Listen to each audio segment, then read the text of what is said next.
Warning. The following podcast contains politics, leftist politics, the whole truth, justice, American way thing. We live in a time where one has to post this.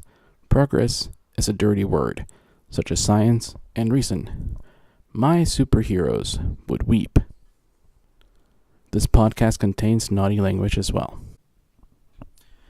Alright, so this is where the clickbaiters would expect me, a DC fan, to mock Black Panther for Oscar nominations.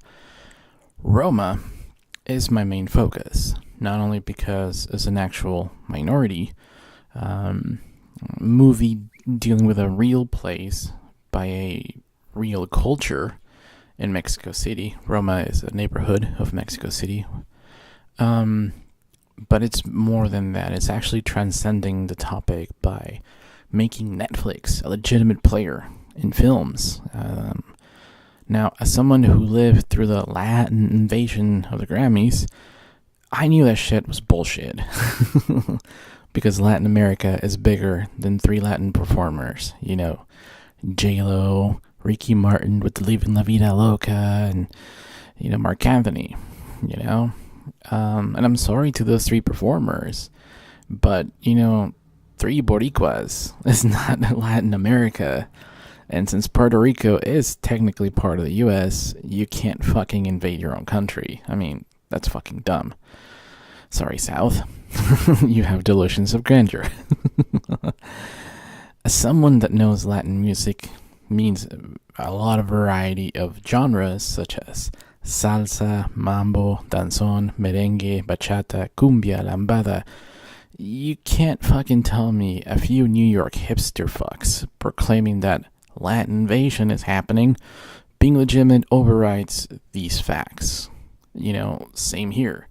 2 white people came up with an African El Dorado fairy tale, and another white dude literally capitalized by making this movie.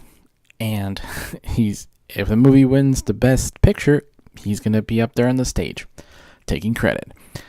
Now, using minorities as a cash cow while deflecting criticism by shielding himself, you know, Kevin Feige, with minorities. It reminds me of South Park the movie, you know, Operation Get Behind the Darkies, you know.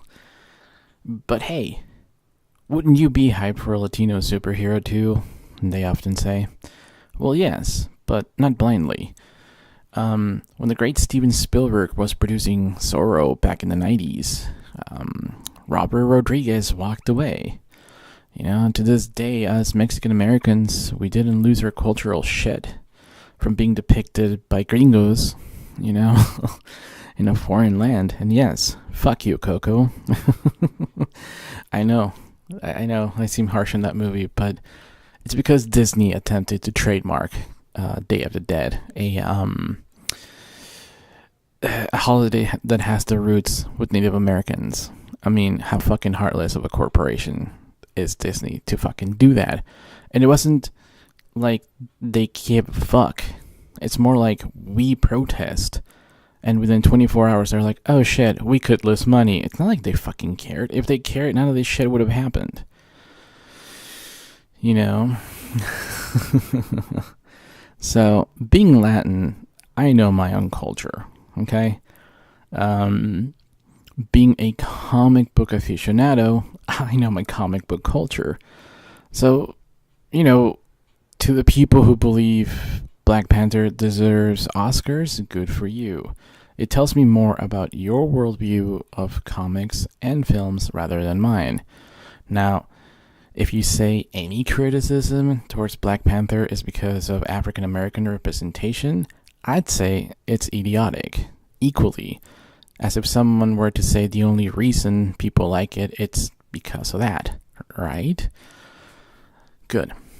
Now, I know haters will say that it is only nominated for this or that, or we could go on and on discussing the reasons. But to me, I stick with facts. Disney owns ABC Network, and if you recall back, they attempted to insert the most popular movie film category that was thwarted. We everybody said fuck that, and it was ridiculed. It was overruled, but Disney fucking tried again, as it did to attempt to trademark Day of the Dead. Now, why didn't the woman-friendly Disney company did this last year when Wonder Woman, a female-centric movie, superhero, came out? Yeah, I mean, that was during their Me Too movement, right, Disney? I mean, Weinstein was under Disney. Also, John Lasseter, Pixar.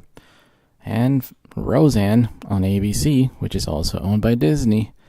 You would think that, Wonder Woman being nominated for the most popular award would make Disney look good and the whole industry, right? But no. The haters of Wonder Woman even stripped her of her UN ambassador status. I mean, how fucked up is that? Look, I get it. It's a big deal for a comic book movie to get an Oscar nomination for Best Film. But that's the sum of the better parts of the nature of films based on comic books. If you know anything about it, movies like The Crow, for instance, Persepolis, Road to Perdition, Watchmen, A History of Violence, V for Vendetta, Diary of a Teenage Girl, Blade, the first one, American Splendor, The Dark Knight, Ghost World, X-Men 2, X-Men United, that's the subtitle for it, X-Men Days of Future Past, and Logan. Now, if you're also going to count comedies, let's not some of the best ones. Teenage Mutant Ninja Turtles of the 90s is one of my favorite comic book movies. You could label it as comedy, but as a child, that movie was grounded and dark, something that, people hate Zack Snyder for, but that fucking movie, Ninja Turtles from the 90s, is fucking amazing. All that dumb, stupid hipsters say, well, the second one's better because of Vanilla Ice. I'm like, fuck you. We also have The Mask, Tintin, and yeah, you can even count Deadpool in there, because as a comedy, it fucking worked, right? Now, that's not counting all the amazing animated films from Japan that the Oscars doesn't give a fuck, unless it's a Disney import from Studio Ghibli. And yeah, I'm talking about, Ghost in the Shell, Akira. Oh my god, I could go on and on from this subject matter, because a lot of these great films don't make it to the US. And the Oscar only nominated a fucking Disney movie, The Beauty and the Beast, which is great. But if you're going to do that, nominate other amazing films. So yes, I know my shit. Do you? Now, let's hope that Roma sweeps the Oscars. Because, let's be honest, indigenous people have been here longer than any of us. And if you're going to be like, well, a minority deserves recognition, yeah. But really, they still live in the fucking reservations. Come on. Anyways, let's get started.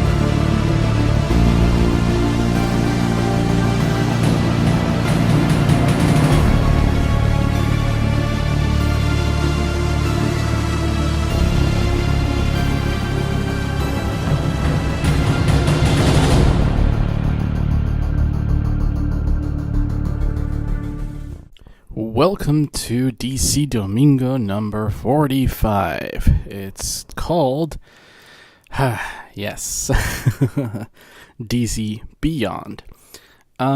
Just quite simply because we want to take a breather. There's a lot of stuff on the news, but with this show, it's going to be mostly all the cool stuff that happened in 2018. I know the month of January is almost over, or when this airs, it's going to be February already. But, I was still pretty much enjoying Aquaman and Assassin's Creed, honestly. My Christmas present. Um, so this also is going to continue. It's probably going to be like 10 minutes of the best of 2018, but I'm also going to include things I'm looking forward to in 2019. And I'm trying to make it, not too long of an episode. I'm also going to have a segment that we always used to have. It's called Throwing Out the Trash, where I comment on like things, interactions on Twitter, social media, and all the bullshit clickbait. So we're going to do, taking out the trash first. Then we're going to move on to the best of 2018.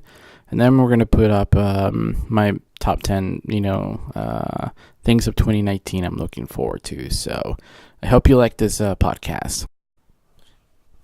All right, so a lot of things have happened in the news since my last podcast. I'm going to try to, cover everything in the news as, alongside with throwing away the trash of, all the haters and stuff. First and foremost, we are getting a prequel Batman movie, and casting is already on the way. There's been a lot of speculation who wants to be Batman.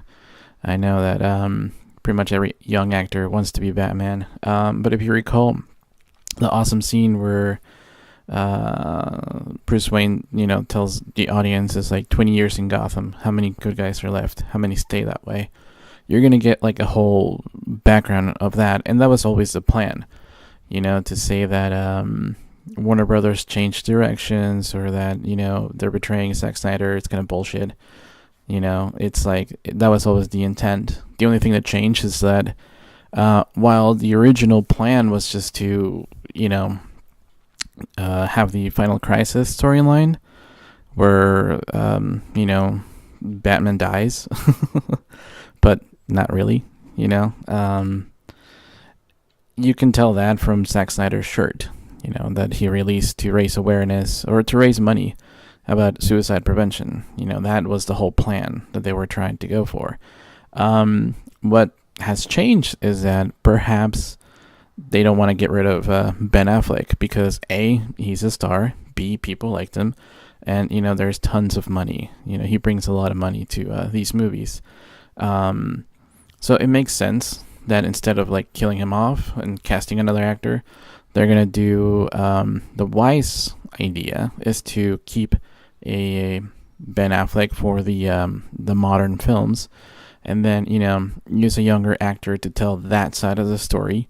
So it's kind of brilliant in a way. And also, when Ben Affleck doesn't want to do these movies, you just have the other actor take over the role. Because there's always like the Lazarus Pit, from Ra's al Ghul from the comics, so that's always doable. And if you read The Dark Knight Returns 3, that's what happens. So it's all these things are like comic accurate, and I know that a lot of fans are like, "Oh my god, this is horrible. I'm leaving." It's like, well, Ben Affleck's not leaving. He's just not playing himself as a younger actor. I know that there's a lot of advancements with the aging, but that's only good for like one or two scenes, and even then it looks kind of plasticky, so it's a lot better this way. So I don't know. Take it as you like. I know that some people are like, oh, I'm kind of heartbroken. I'm like, I'm not, dude. Like, we were expecting this all along. So that was the original plan, except that now we're going to get probably more Ben Affleck in the future. Because I know that Wonder Woman 3 is going to be a modern film. And Patty Jenkins is already like writing it, and she's already in her head. She's already like said that she in the latest interview that she's gonna be working on it, and she already has an idea what's it gonna be, and it's supposed to be like a modern film. So you need a modern Batman, and that's Ben Affleck. So while it's kind of sad that we're not gonna see Affleck in the standalone movie, it's also better this way.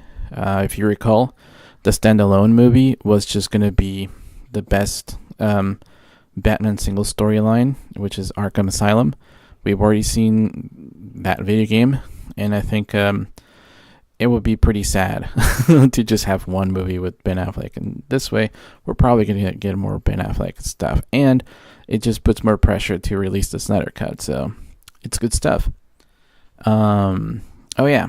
So one of the things about representing DC online is how you behave with people. For instance, I got this apology from someone who's, kind of doesn't know much about comic books and just kind of goes along with reporting what's the flavor of the month or the fair weather fans. And I used this opportunity to kind of plug in our DC diversity hashtag because we dealt with this shit like last year, so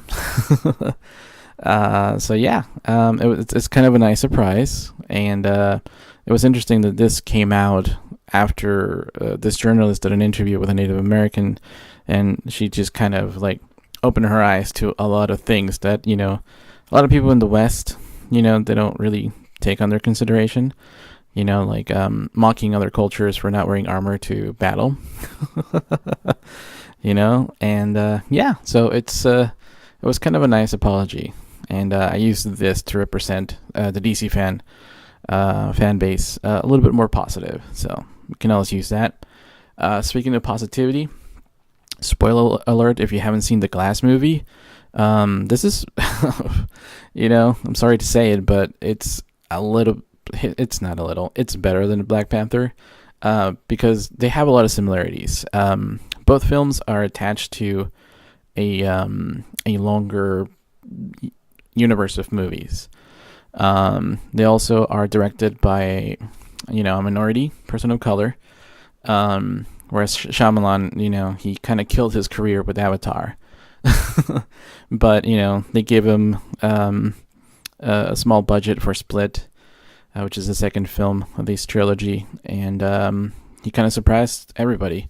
And I think he wanted to close the trilogy with Glass.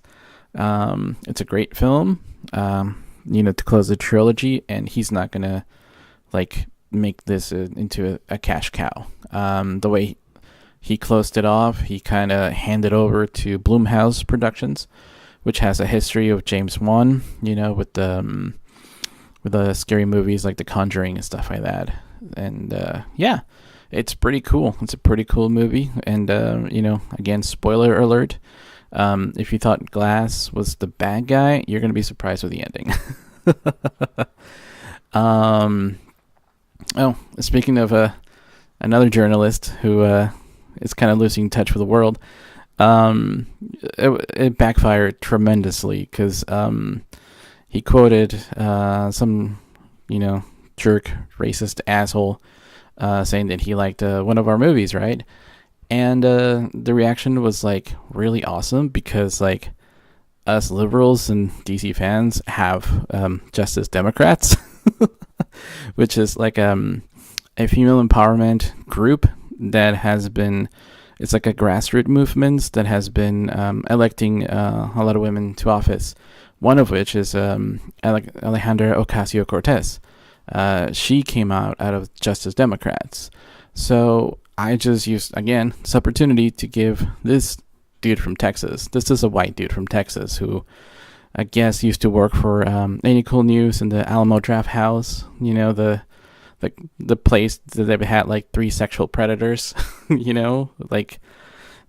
are scummy nerds that lost their upper echelon place, and now they're pissed. So again, I used this opportunity not only to plug in Justice Democrats, but to put in our hashtags of diversity.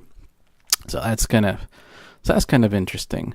And I know these some of these white journalists are it's almost like they jumped on the Marvel bandwagon, and anything that didn't fit that, they kind of poo-pooed on.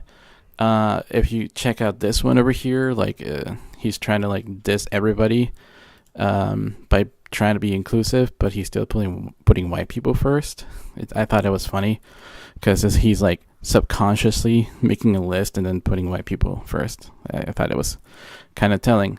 But yes, not all white people are horrible. I know it's a surprise. Tom King. He used to work for the CIA.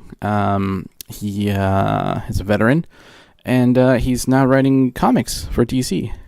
He has this awesome 2 tweets, and he kind of says the wall is a joke, and then he also raised a bunch of money for the TSA workers and federal employees. I mean, he's a pretty fucking cool guy and an amazing writer. If you ever read some of his stories, go ahead and read more. One of the interesting things is that, like, with Aquaman being kind of like a nice heartfelt movie, is that a lot of people were expecting it not to make as much money, but it actually did. And the interesting thing is that if you add up all the first DC movies with the first Marvel movies, DC's making more money. But the media would not let you know that they're profitable, so it's kind of take it as you will. I know that sometimes, like, saying that the media has an agenda kind of puts you into, like, the fringe right, but I don't know, like, as minorities have been portrayed pretty badly by mainstream media, and we're not conservative. So there were, one of the interesting things is that, like, being a DC fan, it means knowing your stuff. And, I posted this about, like, Steve Ditko, who was the creator of Spider-Man, and his creation has come really deviated in the hands of the quote-unquote Marvel Cinematic Universe is completely different to what he came up with. And it's pretty sad. There's a guy, I think, making a documentary about the ripoff that it's Stan Lee. And, he asked me what I thought about Stan Lee, and I was like, well, think about it like this. When Steve Ditko and Jack Kirby left Marvel, what else did Stan Lee came up with? And, he was like, wow, it's like crickets, right? There's nothing else. Yeah, it's kind of a weird coincidence that at the time of departure of 2 great people, all of a sudden his creativity ran dry. Yeah, so it's kind of sad, I'm glad that kids are enjoying Spider-Man, but I don't know, if you're going to go for, like, a creative Spider-Man, I would most likely gravitate towards the Miles Morales, Black Tino, who stole the limelight in the animated Spider-Man movie. So definitely, I think they missed an opportunity there. Now, we already mentioned Zack Snyder raising money for suicide awareness. The man is back on making movies. He was the one who popularized the modern zombie craze. I know that, Romero was the one who did it prior, and it makes sense that the remake of a Romero movie would make, the latest zombie craze. And this is where the hatred for Snyder commenced, because James Gunn wrote the script and Zack directed it, and they wanted James Gunn to direct, but Zack did a great job with the movie. So that's where the hate for Zack Snyder grew from journalists, and unwarranted, to be quite honest. Alrighty, so if you saw it from my intro, there was this clip of they're raising money to buy cinemas for people to go see, this is a mouthful, Marvel's version of Captain Marvel's, not related to the original Captain Marvel, that was made by Fawcett Comics as a homage to Superman, later on threatened with a lawsuit by DC, and now it's part of the DC universe that is being released this year, called Shazam. Okay. Now, it's a very interesting thing, because when Wonder Woman came out, people just went to see the movie. We only saw this kind of like, hey, let's promote kids, to go see the movie with Black Panther. A bunch of DC fans actually raised a lot of money from the website Comic Book Debate. Go ahead and give them a like. They raise a lot of money. Even though they're DC fans, they raise money for Black Panther kids to go see it on the cinema, which is pretty awesome in my opinion. However, the nice gesture was not reciprocated. We didn't see Marvel fans raise money for DC fans in poor countries to go see Aquaman, a brown hero, or like an indigenous, Polynesian hero. So I get it. It's going to make the rounds on social media. It's going to promote the movie. But, if this person really cared about, seeing women empowerment, they didn't do it for Wonder Woman. So it's like, yeah, you're kind of using something to promote equality, but you're not being equal. So it's like, you can't do that. I'm sorry. There's even because Gal Gadot is from the Middle East, from Israel, and Brie Larson's from the U.S., I've seen the nickname whiter woman used. And I don't know, maybe that hashtag will take a hold and we'll get Miss Marvel, who is Muslim. So that would actually be a much better film, in my opinion. But what you gonna do? Speaking of women empowerment, we're gonna get I guess the first group female-centered superhero team-up. Margot Robbie and her production company actually went out of her way to make this project her own. So she casted Black Canary and Huntress, and they also have Mr. Obi-Wan Kenobi as a bad guy called Black Mask, who's kind of like he's a mobster turned, Batman criminal, which is pretty interesting in my opinion. A lot of people were saying, so that means that, we're not going to get a Suicide Squad movie? It's like, well, we are. James Gunn is writing and directing that, and, we'll see how that turns out. I might not pay for it. That's all I'm saying. That's how I feel about that movie. But the thing with Suicide Squad is that, every iteration is different. So, because the previous one usually either dies or escapes. So they're probably going to do another group of characters, and that's cool. Now, some people have wondered, with the Joaquin Phoenix Joker movie, where does that leave Jared Leto? Well, he's, Harley Quinn is going to get his own movie, which is pretty damn awesome. So when people are saying that, oh my god, I can't believe what the DC is doing, it's like, well, if the DC was just, trying to milk everything, they would have just made Suicide Squad 2, but instead we're getting not only Suicide Squad 2, but we're also getting Harley Quinn's, female empowerment movie, and we're going to get a Jared Leto Joker movie. So that's pretty damn cool. And then the last two bits of information. This just kind of dropped today, Sunday. And we saw this really cool picture of Henry Cavill posting next to his Superman statue. And about 2 to 3 weeks ago, he on Instagram, he was really getting into working out. And he's doing The Witcher for Netflix, but Gerard is not that beefy. I mean, I guess if you're going to swing swords, you kind of need the muscles, but Gerard is kind of like Henry Cavill, pre-Man of Steel. He was very slim.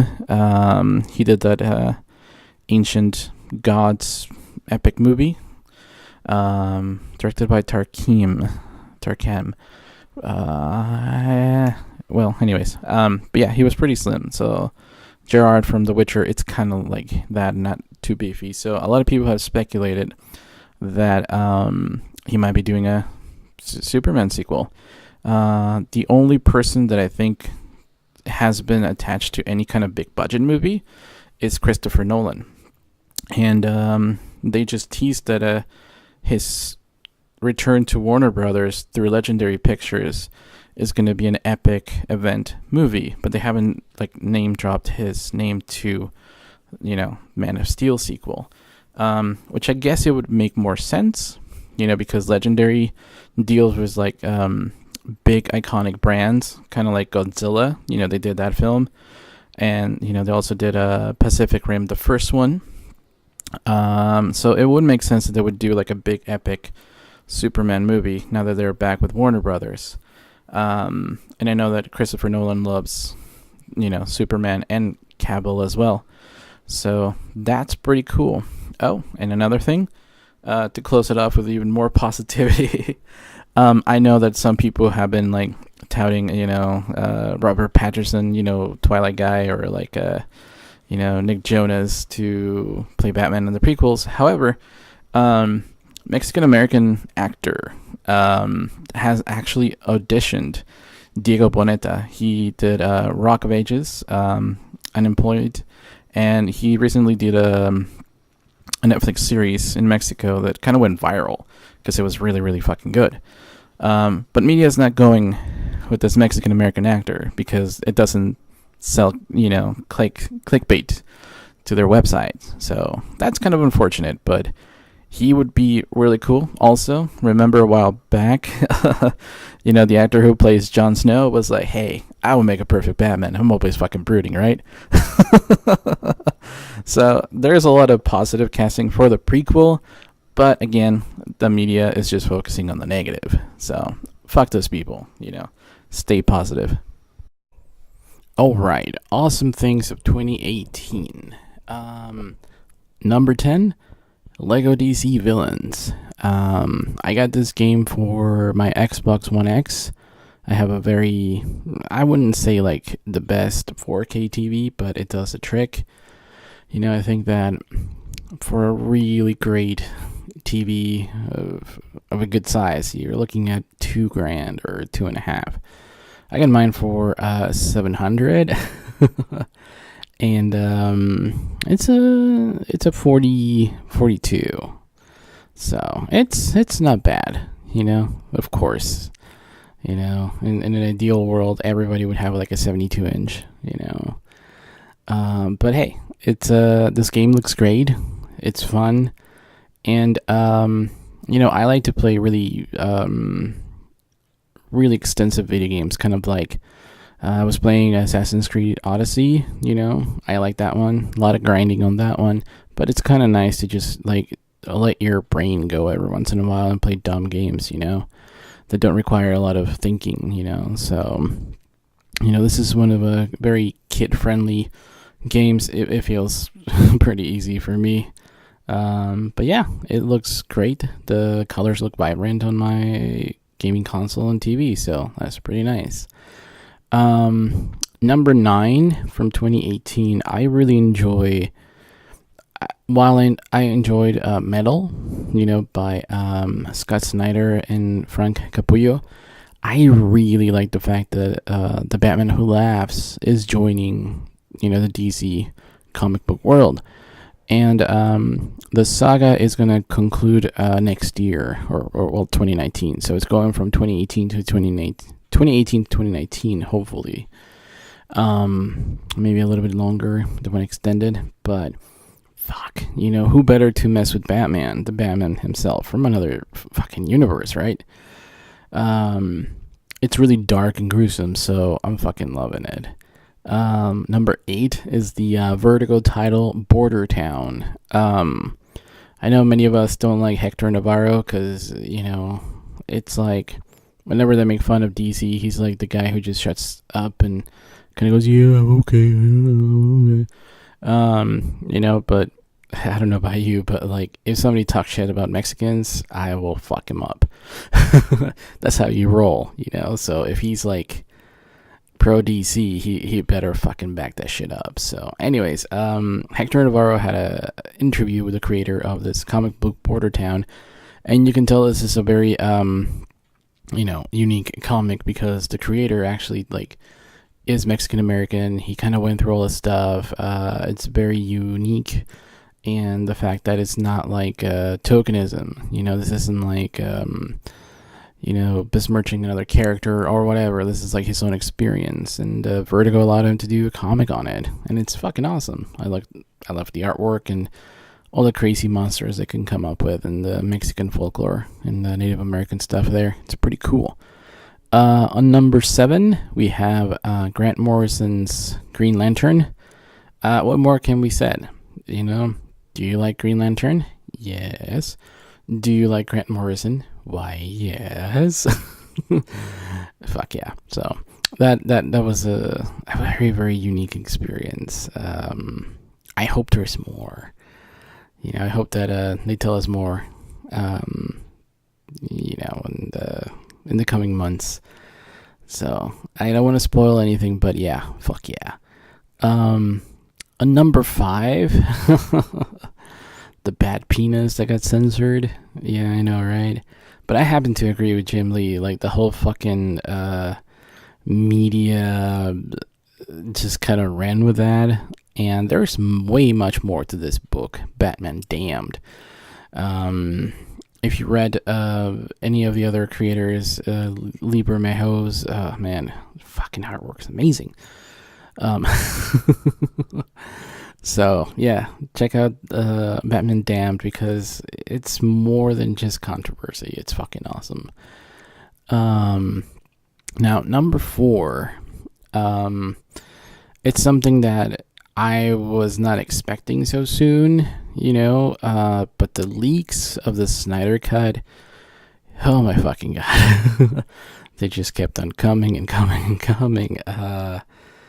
It got to the point where I'm like, oh man, just somebody fucking make that available. I'll pay $50. You know, if Warner Brothers fucking listening, just give it to us. $50. We'll fucking pay for it. You know, like Ultra Deluxe fucking 4K Blu-ray and shit, and like tons of extras. Yeah, $50. I'll fucking do it. You know, I mean, anyways. So yeah, all the information from the Snyder Cut is amazing. The fact that people raise money for suicide awareness, the fact that there was a airplane flying above Warner Brothers and, you know, LA with a hashtag release the Snyder Cut. It shows a lot of heart, you know, from us, the fans, and also the fact that Zack Snyder knows how much we appreciate him and how much we want that cut of the movie. So I am very hopeful for the future. Number 3, Batwoman appearing on Elseworlds. The crossover this year was a little bit smaller than the previous one, where they fought Earth X. But I wasn't expecting the twist where, well, you know, it was like, yeah, this is a crossover, but it's actually a teaser for the next crossover. I was like, fuck. But I did like the little bit that I saw from, you know, from Batwoman. And, you know, as of today, you know, we got a confirmation that Supergirl's getting renewed for season 5. And I've always said that, like, you know, if they ever, you know, don't want to commit to a Supergirl TV show, have her guest star in Batwoman TV show. Totally awesome. I think they even flirted a little bit. That's pretty fucking great.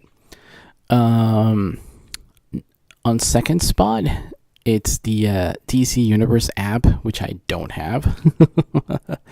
And it's a Teen Titans TV show that I haven't watched yet. Now, why did I put it up there? Because it seems, from what my friends are telling me, from what the media, by newsfeed on Twitter, all the information, it seems this show is pretty fucking awesome. And the reason why I don't have it is how do I put it?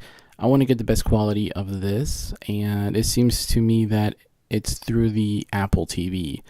I fill up so many surveys asking, you know, Warner Brothers to put the DC Universe as an app on either iTunes, either on like Xbox, because if I'm gonna plug in, you know, my iPad or my iPhone to my big TV, there's gonna be a little bit of like you know, I don't know, it doesn't look the best as, you know, from Apple TV to my TV, you know.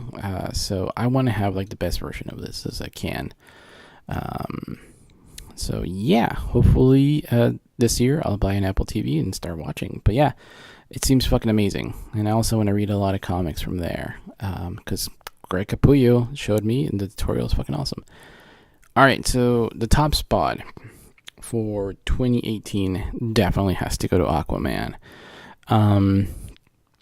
Because, it was balls to the wall. They actually fucking went for it. You can check out my Aquaman review, but basically what I liked about it is that Zack Snyder and James Wan definitely seem eye to eye, and his producer kind of protected him from all the bullshit that was going on with Warner Brothers. And I think that with the success, they're going to give directors more leeway. And like I've always said, a good producer will nurture a great director. When the producers leave you, like in the case of Legendary Pictures, when they left Warner Brothers and left Zack Snyder alone, Rat Pack Entertainment didn't do shit for Zack Snyder. I'm sorry, but Brett Ratner is no Christopher Nolan.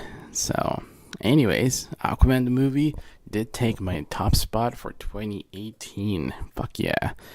Now, I hope they release a pretty awesome Blu-ray, hopefully with the collector's edition, steelbook and stuff.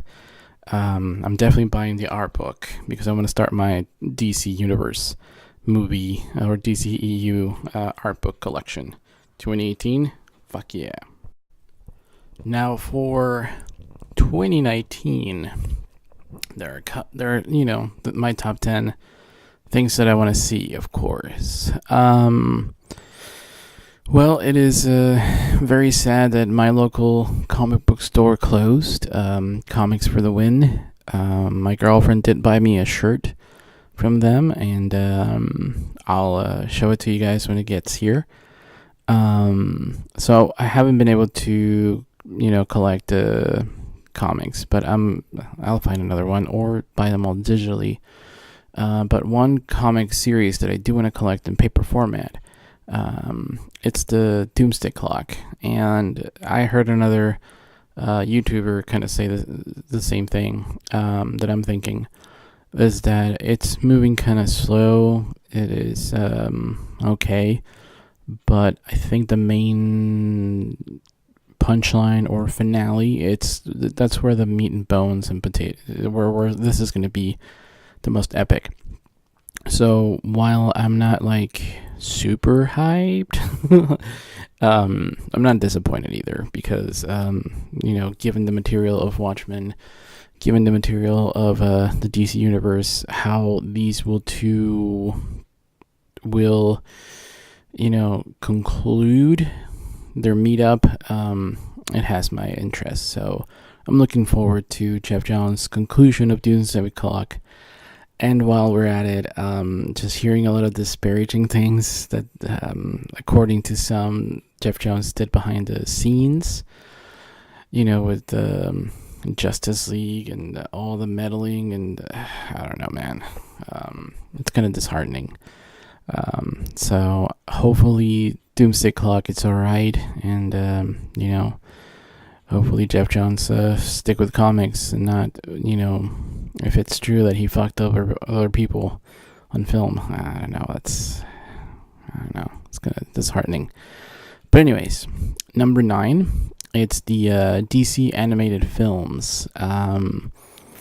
Bloodlines from Wonder Woman. We're also going to get Hush, the animated adaptation of Hush, which, by the way, I have all those issues signed by Jim Lee. And the sad part is that I drew Batman for Jim Lee, and it was so fucking shitty.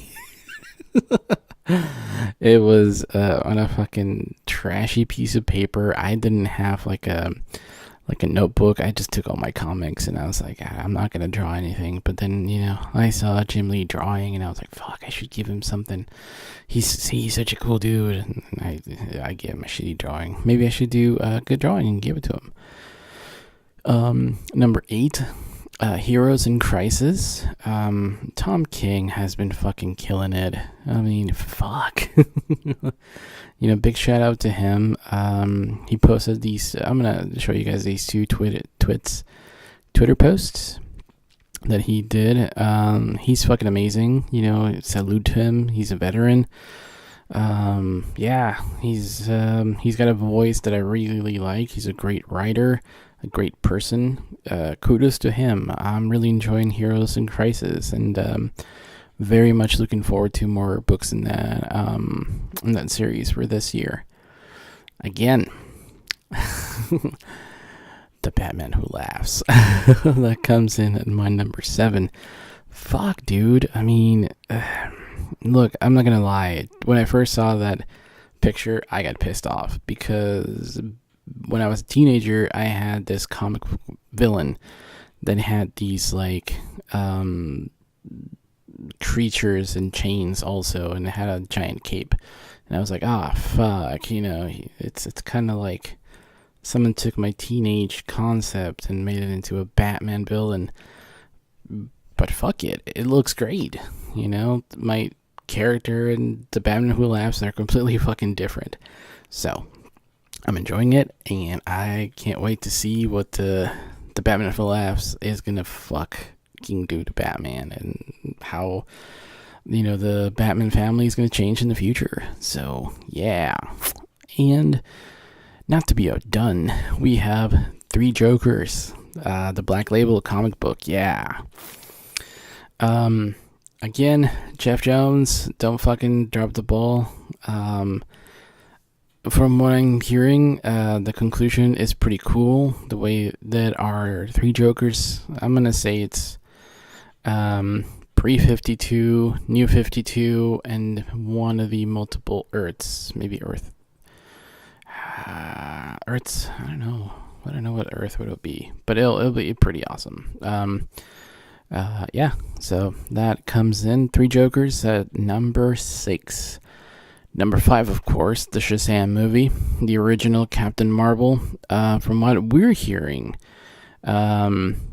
it's looking like it's gonna be pretty fucking awesome. Not as lighthearted, but not as dark, and it's gonna be like a balance of the two. Dude, fucking Captain Marvel. It will appeal to everybody because everybody's been a kid. Everybody's been a kid who's like, hey, I wish I could just be a superhero. This is like the ultimate wish fulfillment. You say a magic word, you're a superhero. How fucking cool is that? For as much as, Wonder Woman appealed to half the population, gender-wise, everybody's a kid. So I hope that this movie appeals to everybody. And if the rumors are true from what I'm hearing, we might get the whole Marvel family, all the disabled kids and foster kids are gonna become a super powerful being in the Shazam Captain Marvel family, which is great. So yeah, that comes in at number 5. At number 4, come on, do I even need to say it? The Joker movie. Fuck, the more I hear about this, the more psyched I am. It's like a movie I didn't even know we needed, according to the media. But fuck you, media. Don't tell me what to think. I mean, hey, Joaquin Phoenix as the Joker, fuck. I mean, we already had Joaquin Phoenix was born in Puerto Rico, Boricua. And, Cesar Romero did the Joker back in the 60s. So it makes sense to have another Latino take a crack at it. And, dude, if you've seen You Were Never There by Joaquin Phoenix, oh my god, what a fucking great movie. Yeah. Joaquin Phoenix as the Joker is gonna fucking crush it. Number 3, Batwoman in the CW. She got her series, and I'm hoping it debuts maybe in the summer, but most likely it's gonna be in the fall. Yeah, it's gonna be pretty fucking awesome. If the Katie Kane of the comics comes straight to the straight, poor choice of words. Yeah, because, Katie Kane is fucking badass, and, she's a great member of the LGBT community, so I hope that she kicks so much ass as she does in the comics. So, of course, now in a perfect world, my number one thing would be Comic-Con, but it's coming in at number 2. Yes, Comic-Con, it's not my number top 1 announcement, just because I don't know what the fuck we're gonna get. I want, like everybody else does, I want more conclusiveness on what movies are being worked on, please. Just fucking show us something, and I'm sure we're gonna get a trailer for Wonder Woman. I'm pretty sure we're gonna get a teaser for Birds of Prey. I'm pretty sure we're gonna get the cast of the Batman from Matt Reeves. I'm pretty sure we're gonna get some kind of announcement about the Ezra Miller Flash. So that's 4 movies, Can I have some more? Please? Of course, my number 1 is the Snyder Cut. Please, just fucking give it to us. That's my number 1 wish for 2019. Just fucking release it. You don't... Like I said, I'll pay you $50 for the fucking DVD, or release it on your, DC streaming service. It doesn't cost you a thing to make the fans happy. But please do it justice to Justice League.